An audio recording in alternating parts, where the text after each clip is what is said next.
kape is yung na isa sa mga lumang egg coffee dito sa Hanoi.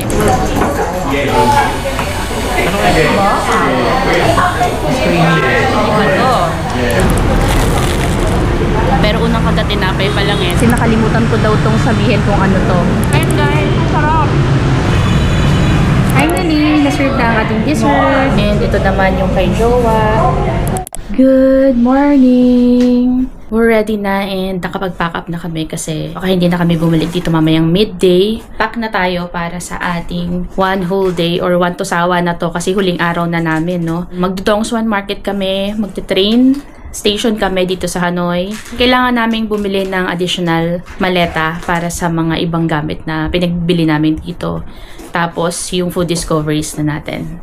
Medyo tinanghali kami kasi pagka-alarm ng phone ko ng 6 o'clock, nakatulog ako ulit. Tapos, 6:30 na ako nagising. So, ngayon, ang time check natin is 8 o'clock, eksakto. So, wala nang pagkain. Mamaya na lang sa daan. Didiretso tayo ngayon sa train station. Pero bago yun, magwi-withdraw kami. Kinulang yung 6 million VND na naging pocket money namin from the very first day. Kasama sa gagawin natin paglabas na paglabas is bumili ng additional SD card. Wala na, 18 minutes na lang yung natitira dito sa huling memory card namin. May nadaanan kami kagabi dyan na nagtitinda. Ano lang siya, maliit na stall. Buti na lang merong ganun. Tapos dyan lang sa kanto paglabas dito sa hotel. And that's it for now.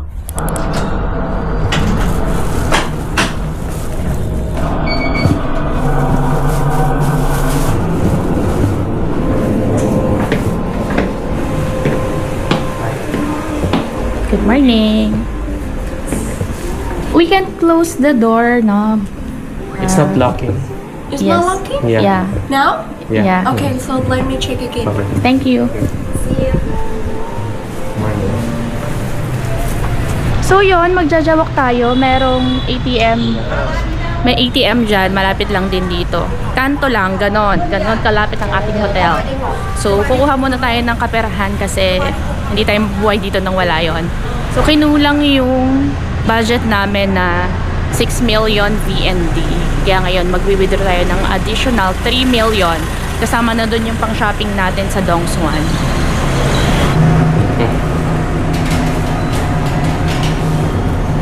Ang traffic na. Alas 8 ng umaga, Thursday.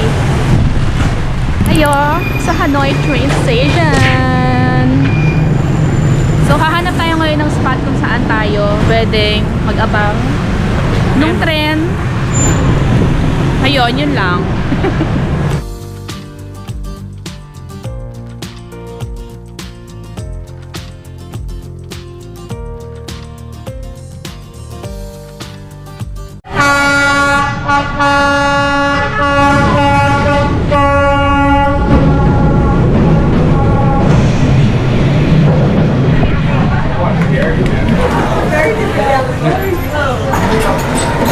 Ating coffee.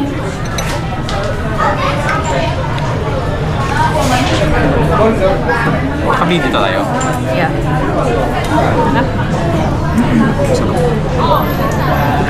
Sarap yung coffee dito sa binilhan namin. Let me show you the store name. Ito guys, pinapromote ko siya. Ayan. Masarap yung coconut coffee. Actually, yun daw yung best seller nila. Tinanong ko din kanina.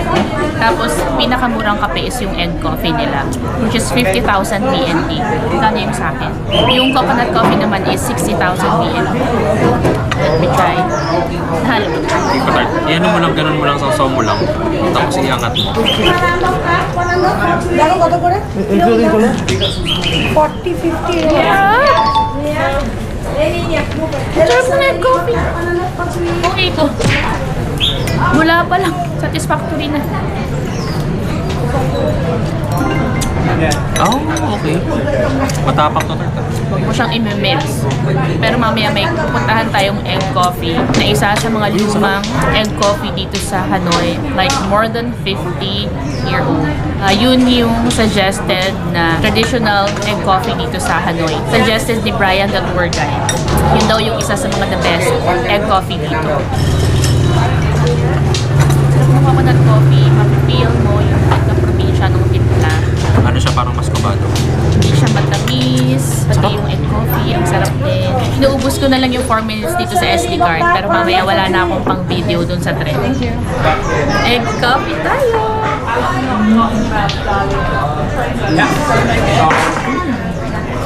Nahuhog ng bula yung init eh, diba?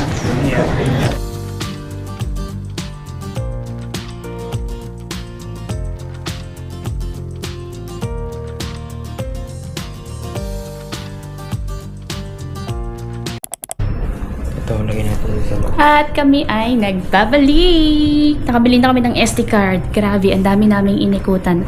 Ang dami naming tinignan na tindahan pero mostly ang available nilang mga SD cards is pang cellphone. Yun nga, naganap kami sa Google at nakakita rin kami sa wakas. Pero mga pang-5 tindahan yung napuntahan natin no, Tart?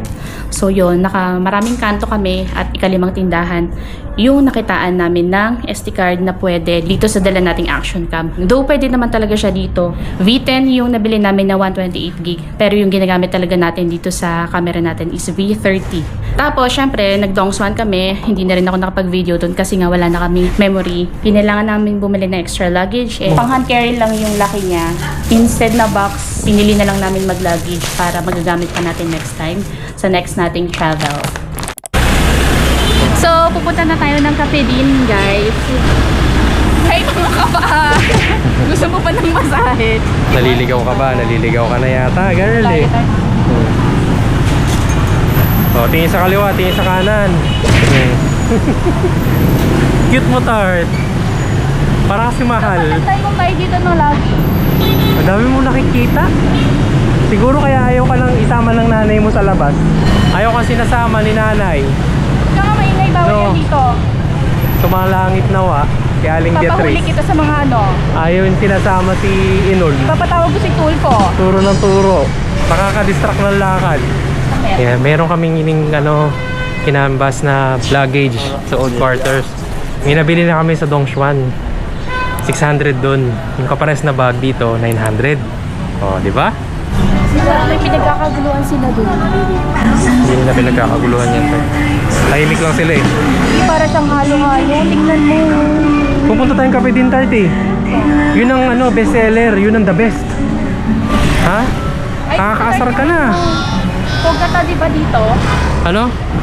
Zay! Nasa na tayo, Zay? Ay, ito pa mga luggage oh. Tatanong ko yun. Tama. So, kamusta, Zay? Nakamura pa tayo doon, Zay? Yun yung green tart, oh. Yes, Yoda. Lahat ngayon, yun ang nakikita na lang natin, lagi. Nakakasar ka, Zay. Wala, picturean mo to. And we're here sa Cafe Din. Na-recommended ni Ryan, the tour guide. Let's go!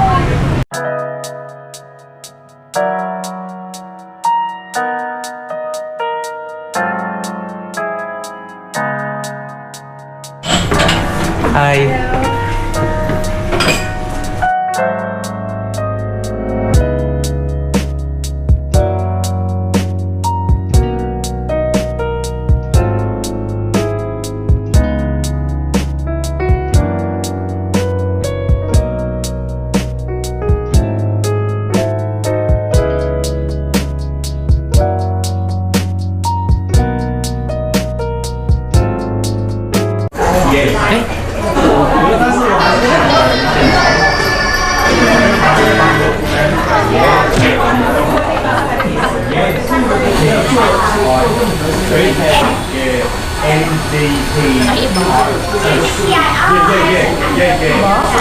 We all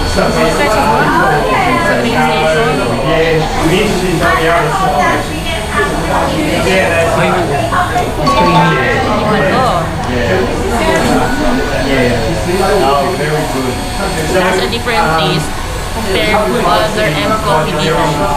Nakatikim kami ng 2 M coffee from a different stores, from a different cafe, but this one is different from them. Ang sarap tayo. Pero konting sip-sip lang kasi konti lang. Huwag yung isang lago ka. Sip-sip lang daw. Yung isang lago ka. Sip-sip mo hindi pa isang lago ka. Please lang. Pikit ka muna.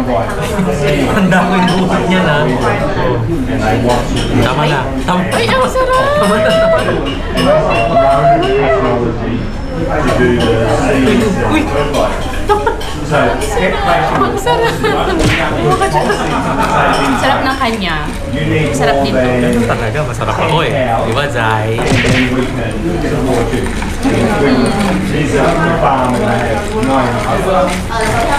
Tama si Brian, the tour guide. Di ba? Brian, the tour guide, you're the man. Sabi siya ng totoo. Hanapin niyo siya. Tingin ko, isa sa mga tour guide siguro dun sa Hanoi City Tour sa Klong. Dun yung Hanapin niyo siya kapag nag-book kayo sa club ng city tour. Half-day City Tour. So, Yes. request niyo siya. Request Dito for siya lumaki Brian. sa Hanoi. He knows the best food here in Hanoi.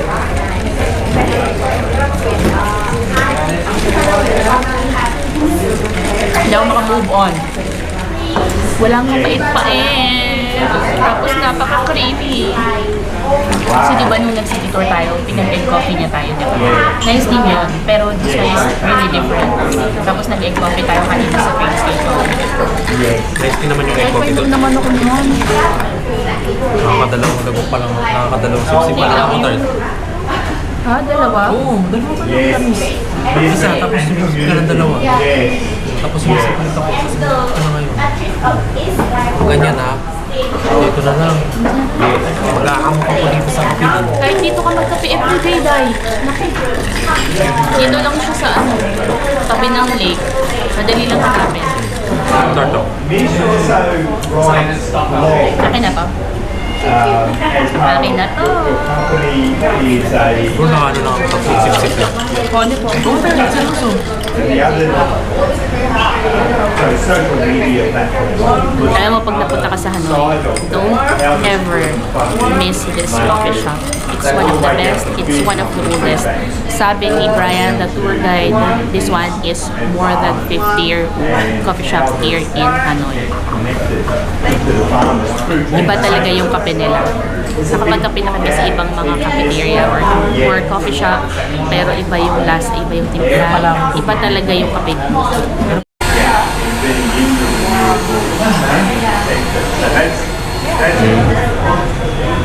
Tara.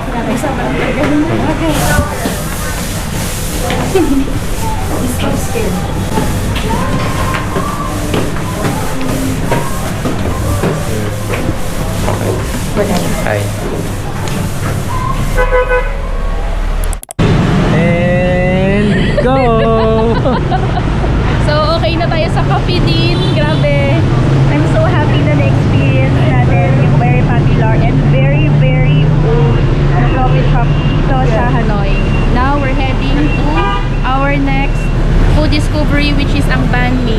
Another recommended banh mi ni Brian, the tour guide. Technically, pangatlong banh mi na namin to dito sa Vietnam. The first one was from Patikot. The second one was in Sapa, dun sa pick-up area ng sleeper bus. And now, dito tayo sa Banh Mi Coco. Dito lang din, walking distance, like a 2-minute walk from the cafe Inn. Let's go! Sige, tawid ka, Tart. We are here already.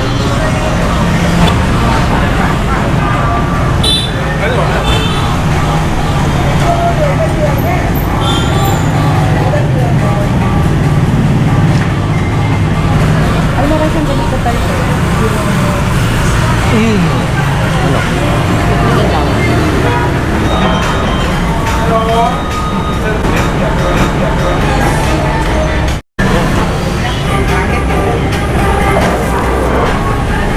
Okay, titikman na natin ang ating pangatlong banh mi dito sa Vietnam. This is crunchier compared to Patikot. Kaiba yung pagkakaluto ng bread. Pero unang kagat tinapay pa lang eh. So mamaya-maya na yung lasa ng mismo. Mga palaman niya.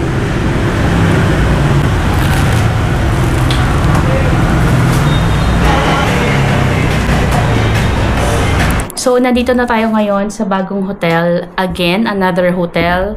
From Diamond King Hotel, nag-transfer kami into another hotel. Time check tayo, it's 4:30 ng hapon. Kumuha kami ng smaller room na dito lang din sa area ng Hanoi. Pero sumakay kami from the Diamond Hotel ha. Kasi kailangan namin ng pagliliguan namin bago yung flight namin mamaya. Kasi sa Diamond King medyo higher yung rate doon, which is 1,500 and above. Yun na yung pinakamura nilang room. Around the area, makakakuha kasi kayo ng mga mas cheaper pa na hotel. Like itong isang to, ang kuha lang namin is 292,500 VND. Kasing liit lang din siya nung room na huli namin kinuha kay Diamond King Hotel. So, ayan, may TV din naman siya, may small table and may cabinet with aircon and wala siyang window. Yun lang. Maayos din naman yung toilet. Ang disadvantage lang talaga kapag cheaper talaga yung kinuha ninyong hotel, may mga madidiscover kayo na medyo hindi kayo matutuwa kasi maapektuhan nun yung pagstay nyo dun sa hotel. Hindi ko nababanggitin. It's for you to know. So yun, magsastay lang kami dito for like 5 hours I think. So dinala lang namin yung mga gamit namin. Babalik kami dito later after namin dun sa last 2 food discoveries natin. Meron pa kaming isang kakainan ng meal and isang kakainan ng dessert. So, yung dalawang yon recommended din ni Brian the tour guide. Kailangan mapuntahan natin yon bago natin tuloy ang iwanan ang Hanoi. So, pagkabalik namin dito, yun na yung time na mag-freshen up ulit kami. Actually, kaya kami kumuha ng another hotel kasi gusto naming maligo bago kami mag-flight back to Philippines. Kasi sa Diamond King Hotel, dun sa pinanggalingan natin ng hotel, walang chance or wala silang facility sa lobby para maligo yung mga guest. May toilet lang sila doon for basic usage, ganon. Ayun, so later na lang ulit. And nakapagpahinga na kami ng konti after mag-charge ng mga gadgets natin. Ngayon, na-scan na natin guys yung Grab natin from here sa Fantasy Hotel going to Nui Bai International Airport. By 12 midnight, aalis na tayo papunta ng airport kasi ang biyahe pala namin is 2:40 AM. So enough na siguro yung 2 to 3 hours allowance. Babalik kami dito sa hotel by 9 or 10 PM. Ngayon, ready na tayong lumabas para sa ating susunod na food discovery which is ang Ban Kun Nong. Sobrang lapit lang dito sa hotel, like kabilang kanto lang siya. Plus, yung dessert din na pupuntahan natin, mas malapit pa siya dito sa hotel compared dito sa una nating kakainan. Kaya, tara! Lalakad namin, inikot muna namin yung ilang mga streets around the area. Finally, nandito na tayo guys sa last store na kakainan natin ng dinner meal. Yes, ito na yung pinaka-meal namin for dinner for our last night in Hanoi. So, ito yung tindahan ni ate. Papakita ko sa inyo. Ayan siya. Isa to sa recommended food discovery ni Brian the tour guide. So, ayan si ate. Ito yung menu. Makikita niyo yan online sa Google. Ayan ang kanyang paninda. Nasa tapat kasi ng establishment yung ito guys, yung dine-in ni ate. Kaya pala nakalagay sa Google 7 PM sa open kasi magko-close muna dapat yung establishment dito bago siya makapag-set up ng dine-in. So dito kami kakain for tonight. At ito na nga ang ating pagkain. Hindi available yung fried spring rolls nila kaya itong isang to na lang yung in-order natin. Ito naman Chicken talaga roll, yung target natin eh. Ban Con Tiga. Yun yung pangalan niya or chicken roll dun sa menu ni ate. And ito yung kanyang table setup at nasa tabi lang tayo ng street. So kaya siya tinawag na street food. So kakain muna tayo guys. Ito na yung pinaka-dinner namin for our last night in Vietnam. Nakalimutan mo pa to. Oh, yung jowa ko may sinasabi pa kasi nakalimutan ko daw tong sabihin kung ano to. Sa menu, ang pangalan niya is Chak He, roasted cinnamon pork. So itong parang Shaolong Bao, yun yung sinabi ko kanina. So let's start eating. Para siyang sabaw nito.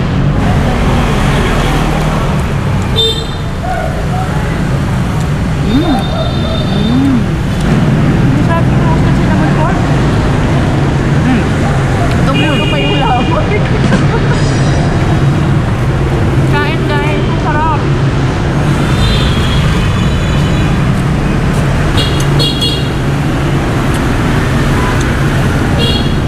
Start sumubukan nito.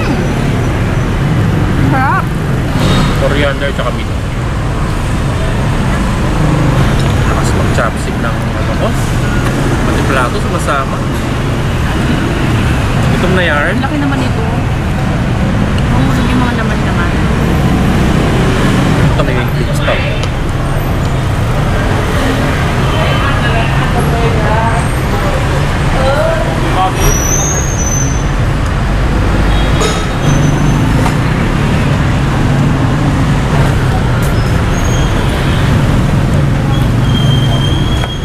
Lasa siyang pangkantar. Butikman? Oo. Isa lasang royal.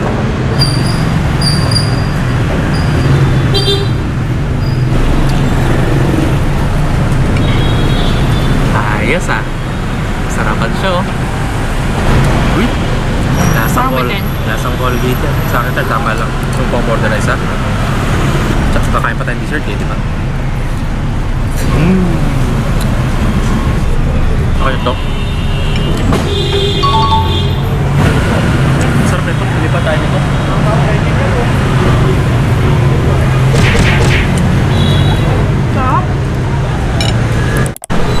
And so, binabaybay na naman natin ang kalye dito lang sa labas ng aming last hotel accommodation.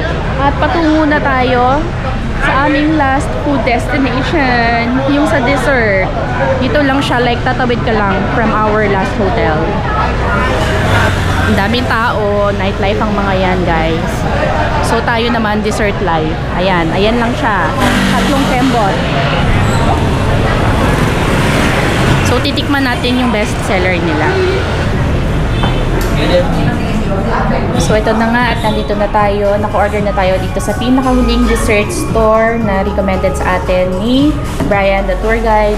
So sa menu nila, ang palagi ko talagang pinipili is yung mga best sellers. For this shop, ang pinili ko ay itong isang to na salty cheese mixed with cheese kasi itong pinakauna nilang best seller ay may matcha. I don't like matcha. And then, itong isa naman to ay may pandan leaves, which is ayoko ng pandan. Tapos itong ibang best seller, hindi ko din siya bet. Nagkaramel na kasi kami sa Met. So, ang pinili kong another dessert is itong taro ball back salty cheese, which is also a best seller. Yung isa nilang taro may pandan leaves, kaya hindi ko din siya pinili. So, waiting na lang tayo guys para ma-serve na yung ating orders. Finally, na-serve na ang ating dessert. Ayan yung akin na taro. And ito naman yung kay Jowa. And nag-serve din sila ng ice. So, let's taste it. Kumain natin siya ng wala. Lasang tsaka. Kaya niya kayo walang ice. Kain ko dito. Pero,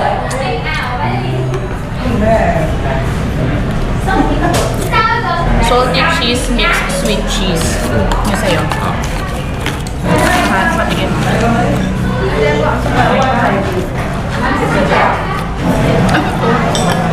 Yun yung mga tart cheese. Meron din siyang almonds. Lahat parang leche ito.